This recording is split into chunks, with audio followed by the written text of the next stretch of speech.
আমাদের মতন বদবখের জন্য নবী আমার রক্ত বাহির করেছেন, আমাদের জন্য নালায়েকের জন্য, আমাদের মতন গুনাহগারের জন্য নবী আমার তায়েববাসীর সম্মুখে, তায়েবের মাঝখানে কত রক্ত জড়িয়েছেন, রক্ত বাহির করেছেন।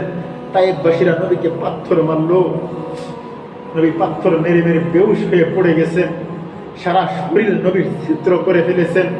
এবার নবী আমার পায়ের থেকে নিয়ে সারা শরীর থেকে রক্ত জড়ে জড়ে জুতা পর্যন্ত জমা হয়ে গেলেন। জয়েদ বিন হারিস আমার নবী মুহাম্মদ রাসূলুল্লাহকে কুলে উঠাইয়া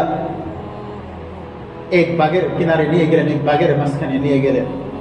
হে হতভাগা, হে কপাল পোড়া, হে বদবক্ত, আজকে তোরা ওই নবীর বদলা এমন ভাবে দিতেছিস, তোর জন্য আজকে নবী খুন বহিয়েছে, আজকে তোরা বদলা এমন ভাবে দিতেছিস, নামাজ ছাড়তেছিস, রোজা ছাড়তেছিস, জিনা করতেছিস, সুদ খাইতেছিস, ঘুষ খাইতেছিস, কত নাফরমানি করতেছিস, তোদের জন্য তো নবী কষ্ট করে দিতেছে, এইভাবে তোরা নবীর বদলা দিতেছিস।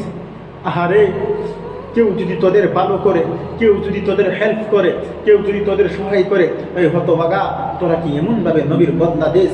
এই নবীর মালা তুমি কেন গলার মাঝখানে পড়িস না? তোরা কেমন ভাবে কাল হাসরের দিন নবীর সম্মুখে দাঁড়াইয়া বলবি আমি তোমার নবীর উম্মত ছিলাম?